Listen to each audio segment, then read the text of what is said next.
Lately on my videos, we've been talking a lot about Naples, Florida, and how for some people it has lost its appeal. Now listen, I am all about solutions on this channel, so I don't want to leave you with no solution. So today we're going to be talking about what I kind of think is the new Naples for a lot of people. Now, if this is the first time we're meeting on this channel, I want to thank you for clicking on this video. My name is Barrett Pastor, and I've been a real estate broker for over 26 years. So hopefully I'm coming to you from a place of knowledge and experience, and I can help you navigate all the questions you probably have about Florida.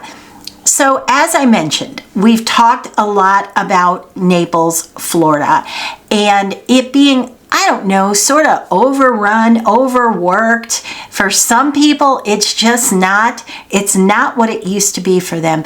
They want that kind of small town feel.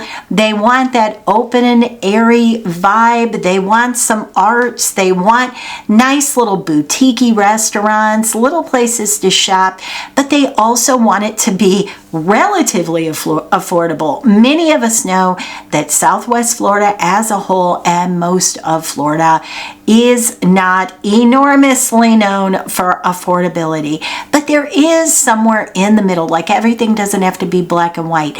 We're looking for the middle ground to where you can have a good retirement, a nice life, and live comfortably, not in massive excess. We all know where to go for that. You can hit up downtown Miami, you can go to Naples, downtown Naples, but if you just want warm weather, no arthritis, a nice lifestyle, safety, then I may have found the new Naples for you in Venice, Florida. Now, where is Venice, Florida? I'm going to pop a map up right here for you. You can see that it's not quite to Sarasota. It's about a half hour from Sarasota. It's an area that I call a one-off to Sarasota. So I always say Bonita Springs, Estero, those are one-offs to Naples. Venice, in my opinion, Venice, Englewood, Welland Park, those are one-off communities to Sarasota, meaning you don't have the price of those cities that are a little bit well-known, more well-known than the one-off itself, but you're close. You're within a half hour-ish of those cities so that you can experience all the things that they offer, but you're a little outside of that target, so your pricing is better, and maybe your overall lifestyle for you is quieter, calmer, more affordable, and overall better. So let me tell you why I think Venice might just be the new Naples for many, many people. Now listen, you might be saying, wait a minute, Barrett, I know all about Venice, and it's way too crowded. I'm just going to tell you, all of Florida in an area that is considered a resorty area is going to be crowded. If you don't want crowd at all, then go inland, go to the rural areas, go somewhere like Northport and inland where you can have some land. The problem with that is you are going to miss out on amenities. So we're trying to walk the line here. We're trying to get to where you're close enough, but not too close. You're far enough out, but not too far out. That is what we're going for.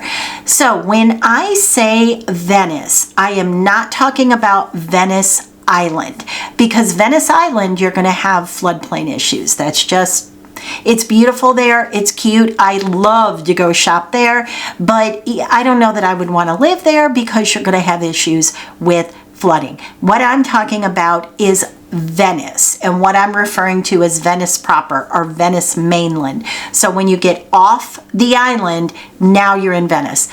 Lots and lots and lots of new builds going on there, but it's spread out a little bit. And again, I'm going to say this because I know somebody out there is typing. I know that there's congestion in the area, but it's not as bad as like Naples Highway 41. So you determine how far off that main highway you want to be in Venice. You make that determination. If you buy in a community, which many of these communities they realize that if you're going to drive a half hour or more to the beach, then they want to give you everything that you need within your community. So they're going to give you a beautiful resort style pool. They're going to give you tennis courts. They're going to give you pickleball. They're going to give you a reason to stay in the community. That's what I think Venice offers.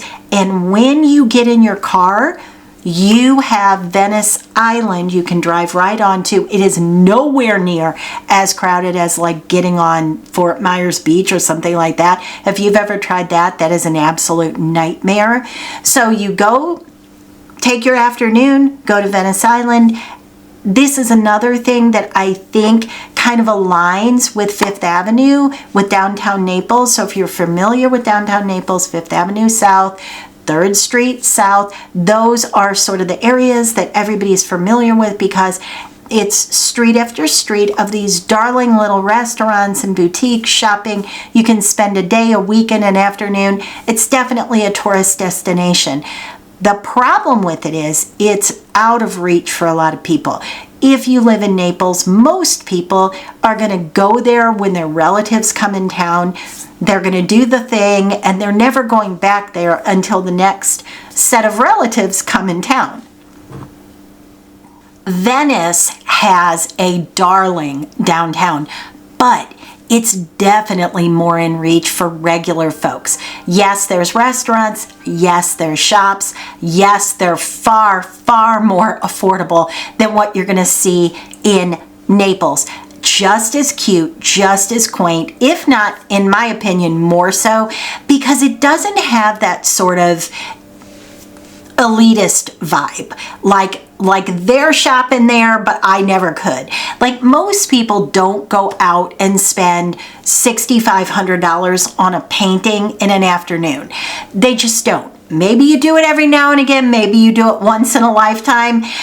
So when you've got several of those shops and they're really high-end art shops or they're sculpture shops, or, you know, maybe you can buy some kind of zany Florida looking shirt that you're going to wear only when you're in Florida and it costs $200. There's a time and a place, okay? Maybe not a time and a place for you, but time and a place for some. In Venice, they have this row after row of boutiques and little cute little restaurants, but they're just much more affordable.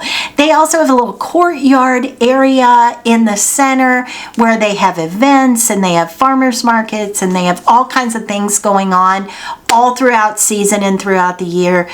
The other thing is, in my opinion, the arts in Naples, is it there? Yes, but it's barely there. There's a couple places you can go for sort of the arts. And by that, I mean music and theater and art itself. But in Venice, and especially if you go another half hour to Sarasota, that entire area is far more relaxed, artsy, as I would call it. Far more in reach, in touch, more to do, less elitist. It's kind of like what Naples used to be before it became what it is now. More like a casual elegance. Now you might say, okay, great, Barrett, you've got me so far, I like it, but what about the beaches? Because I love Naples beaches. What about that? In my opinion, I think that Venice has the better beaches, if I'm being really honest. Far more parking than what you're going to get in Naples in terms of beaches. And a lot of beaches up and down, just like Naples. You have a lot of coastline in Naples. You have the same thing through Venice. Now, again, you're going to have to get over to where the water is, but it's an easy trek over, whereas maybe not so much, like I said, with a Fort Myers. Casperson Beach is another one that's famous for fossil hunting, shark tooth hunting. There's just a lot to do with the beaches that are in Venice, and they're absolutely pristine, the same way that they are in Naples. I just find them to be a little bit more accessible. And if you think about it, there really aren't any restaurants on Naples Beach that's anything similar to what you're going to get like at a Sharky's, something along those lines. Even Nokomis Beach, I think that's a gorgeous beach. So I think if you're thinking about beaches, that's going to be very, very equal.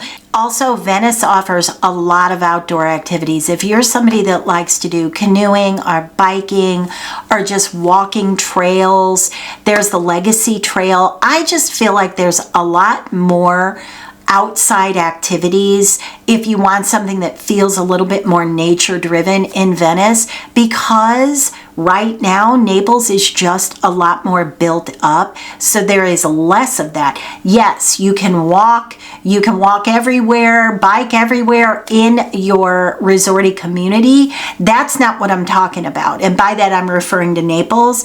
That though is not what I'm talking about. What I'm talking about is getting your paddleboard and dropping into water and just cruising and not seeing buildings lining up and down, where you just want to look at nature and look at the wildlife. There is definitely more of that in Venice than there is in the Naples area. And the big one again, and I know I've kind of touched on this, is that exclusivity factor that you feel sometimes in Naples. Even if you were the big fish in the small pond that you came from, when you get to Naples, there is always somebody that's going to have a whole lot more than you have. And sometimes that can make people feel a little bit left out. So really, overall, Venice doesn't have that pinky in the air, super exclusive, you're left out kind of vibe. It's very welcoming, and sometimes when you feel that, you know what I'm talking about. I don't have to over explain that, but sometimes you can just feel a little bit left out. So for all of those reasons, I think if you were looking for Naples, but Naples is not exactly what you're looking for, Venice might be the place for you.